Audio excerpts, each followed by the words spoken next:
A lot of people go to the gym, dream of bench pressing 315 pounds. For whatever reason, 315 is the number that when you hit it, it's almost like a rite of passage in gym culture, and it's very special for a lot of people. So in this video, I'm going to talk about 3 simple things that you can do to help make sure you hit 315 and you hit it easily. The very first thing we need to talk about here is frequency. And when it comes to the bench press, frequency is probably one of the most popular variables coaches and programmers and athletes like to manipulate because it's one of the easiest ones, and it's usually one of the ones that has the biggest impact. All right, so let's put it on the board real quick. Now, for those of you who don't know, when I say frequency, all I'm referring to here is the number of times you bench press throughout the week. So when it comes to frequency, chances are, if I had to guess, if you have yet to bench press 315, you're probably only bench pressing once a week or maybe twice a week. So all we're going to do is add a day. Now, if you are already benching 3 times per week and your body weight is above 175 pounds, I don't think you need to add an extra day. Instead, we're going to focus on the other 2 things I'm going to talk about. But if you are benching 3 times a week already and your body weight is less than 175, chances are you might want to add in a 4th bench day. Just be careful though, because in this situation, sometimes more is not better and you can get hurt. And it's very important to make sure that not only are you increasing your frequency properly or managing your frequency properly, but the volume and intensity prescriptions across the week are adequate, are correct, are appropriate, okay? Because if you're still the type of lifter who's maxing out every single time you go to the gym, then this is definitely not the right answer, okay? Which we're gonna talk about in a second. So again, just wanted to put this on the board here so you can see it clearly.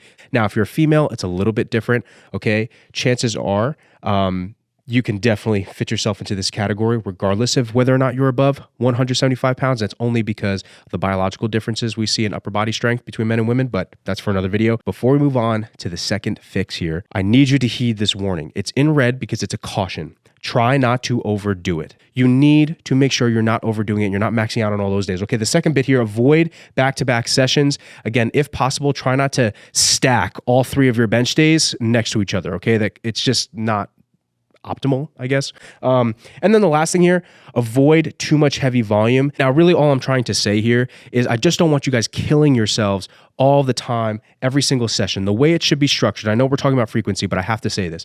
The way it should be structured is one day focuses on one thing. Maybe it's a technique day, it's lighter, maybe it's some volume, it's a variation, whatever. So you're doing some light sets of 5 or light sets of 6 or 7 or something like that. Maybe a 3x7 Larson and it's light, okay? And then the next bench day is a little bit heavier, but you're doing like long pauses, like 3-second pause or a tempo or something like that. And it's I don't know, 4 sets of 4 or something like that, or 4 sets of 3, right? But again, the intensity has gone up maybe from the first day of your week, but it's still not like crazy. And then the third day is like your primary bench day. Okay, this is like your competition bench day, your main bench day. And this might be your heaviest bench day. So maybe you do like a top set of 2 or a top set of 3 and then some back downs, right?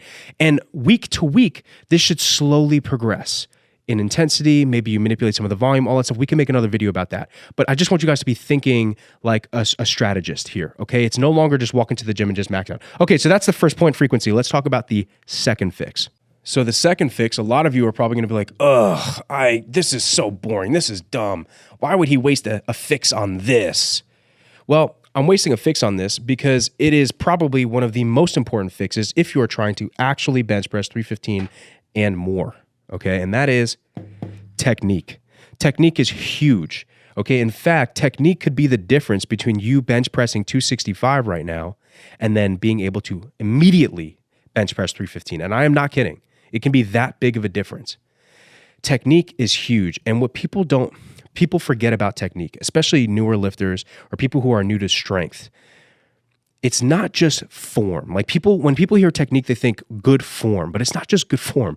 It's your leverage, okay? It's how you position yourself relative to the barbell and the load and how you lift that load to create the most efficient and effective press. Okay, we don't want any inefficiencies when it comes to strength. Okay, we're not necessarily focusing on muscular hypertrophy when we're trying to bench press 315. Our goal is to produce so much force that we can bench press 315 pounds.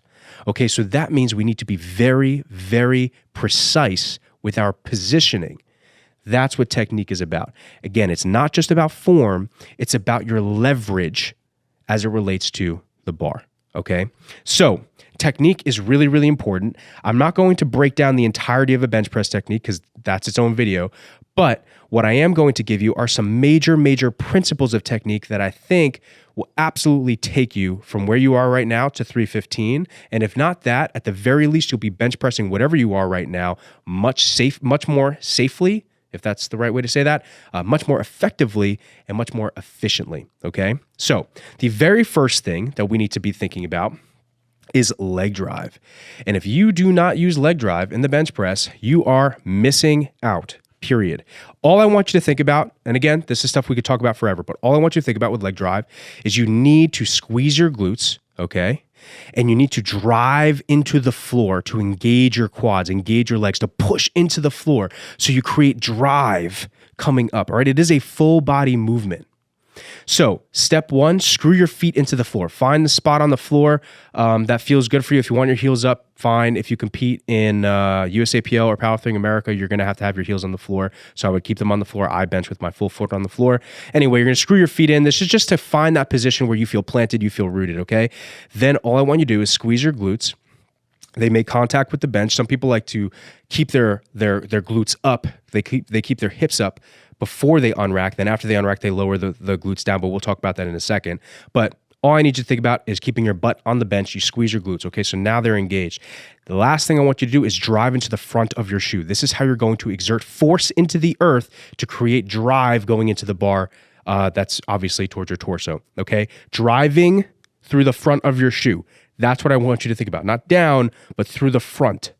Okay, so leg drive, huge. And when do you engage your legs? The entire fucking time.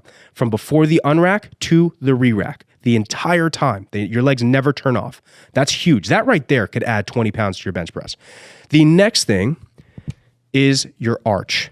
And a lot of people shit on the arch because they're dumb. They don't know what it is.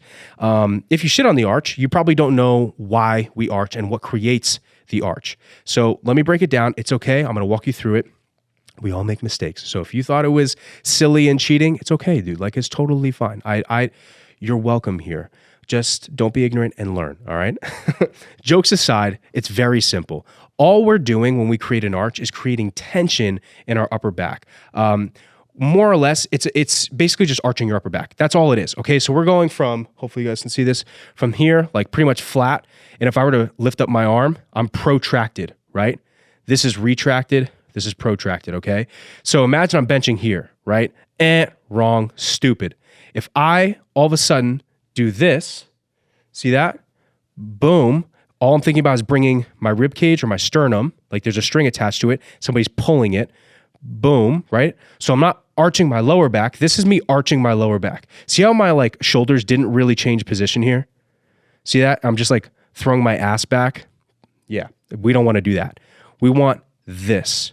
Okay, so this, where it's almost like our upper back and our hips are coming together, and that's happening because there's, like I said, I like to picture there's a string here being pulled. So boom, that's a thoracic arch. How we improve it is we set the upper back on the bench because our upper back is part of our roots, right? We have our head, upper back, butt, and feet that make contact. So because they're our roots, we really want to be rooted in. So upper back gets set by retracting the scapula. Now, it doesn't need to be this super aggressive thing. All you just need is a little bit. And sometimes I like to picture that there's an acorn in between my traps or my scapula, my shoulder blades, and I just pinch the acorn. I just want to hold it there. I don't want to crush it necessarily. I just want to hold it there. So that's all I'm going to do. So we're going to boom, string, and then pinch the acorn. Boom, now we're in position. Then all you have to do, because your glutes are squeezed and engaged and they're pushing your hips up a little bit and you're driving into the floor, now you have all this tension, right? You're not going to be here. You're going to be here because you're creating all this tension. Now all you have to do is unrack, bring it down, and bring it straight up. That's the arch, okay? That's what the arch does. Not only does it make it so that your shoulders are in a safer position, you won't have as many injuries. It also allows you to use more of your pec because it opens everything up. Your fibers run this way. So if you're here, it's harder for you to use your chest. You're really going to be using a lot of your shoulder. But if you're here, you're going to be using a lot more of your pec. Okay. It's no different than like the lat, how it wraps around the rib cage. Like you want to be here if you want to use your lat. Okay. The other thing it does too is it decreases the range of motion. And this is why people think it's cheating. And in some cases, extreme cases, it kind of looks like it really is cheating. But some people have a crazy thoracic arch, right? They have a crazy arch. And so their bench press is literally just this. At the end of the day, though, remember, the goal was the bench press 315. So if that's what it takes, that's what it takes. Now, do I think you should be that extreme? No. I can't be that extreme. I don't have that kind of mobility. But I just say that to say that the arch, one, is max, we'll say strength, because that includes safety, efficiency, and effectiveness. And two, min, ROM. Okay? There might be some other really important things about the arch that I might be forgetting, but yeah, that's basically it. Okay, and the final thing, when it comes to your technique, the final thing that I need you guys to be mindful of is your breathing. I know you probably were not expecting that. You were probably expecting like me to talk about bar path, your grip, maybe your pause. That's stuff that is extremely important. But when I'm thinking about the stuff that's going to make the biggest difference right now, this is going to be it.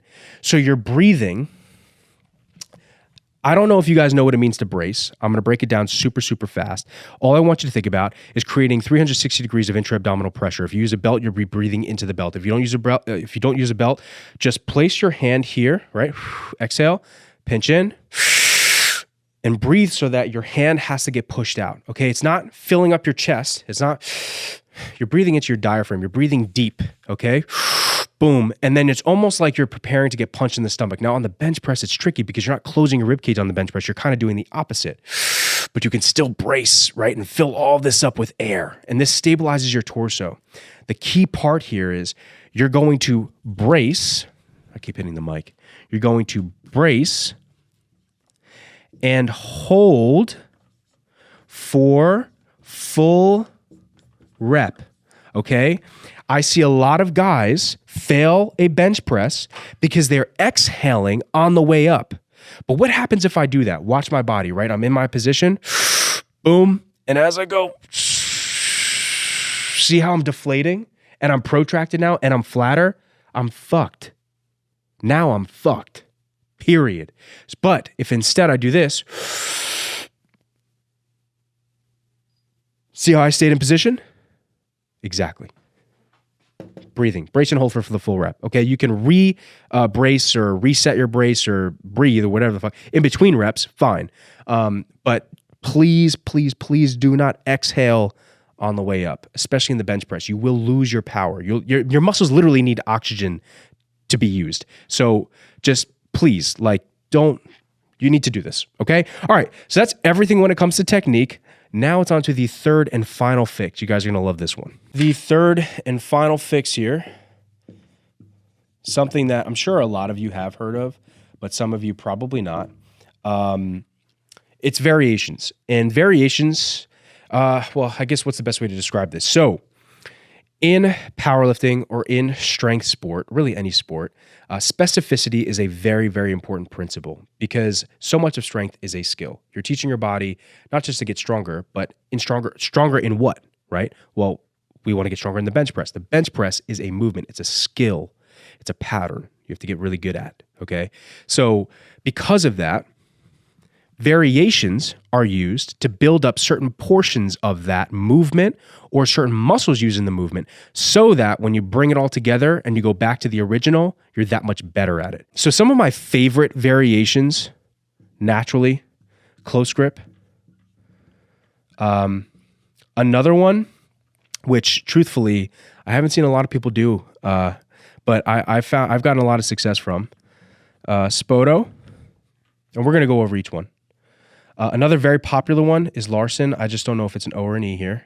I'm going to put an O when I always spell it with an E, but I've seen professionals use an O, so I guess I'd be weird if I didn't use it. What's another good one? Tempo. Okay. And I guess we can go with a wider grip, but I never use that variation, to be honest with you. I really just don't. Okay, so we'll stop there. There's plenty of other variations I'm probably missing. Things like pin presses, dead stops, just a bunch of random stuff. But these are the most common, I think. Okay, so close grip is exactly what it sounds like. Whatever your normal bench grip width is, you're going to be bringing it in quite a bit. Okay, I personally, I bench pretty wide. My close grip is pinky on the ring. If I go super, super close, then I'm like in here and it's just kind of uncomfortable. So pinky on the ring for me is pretty good. But yeah, all you got to think about, like the minimum is just a couple finger spaces in from your competition bench grip or the bench grip you're going to use to bench press 315. Okay. But at max, you can bring it in quite a bit. Remember, the close grip bench press is really just meant to increase the range of motion. So therefore you have to recruit more muscle. It's harder. And you're probably going to be prioritizing your triceps depending on how you set up. But I mean, really no matter how you set up, you'll be pretty much prioritizing your tricep development there.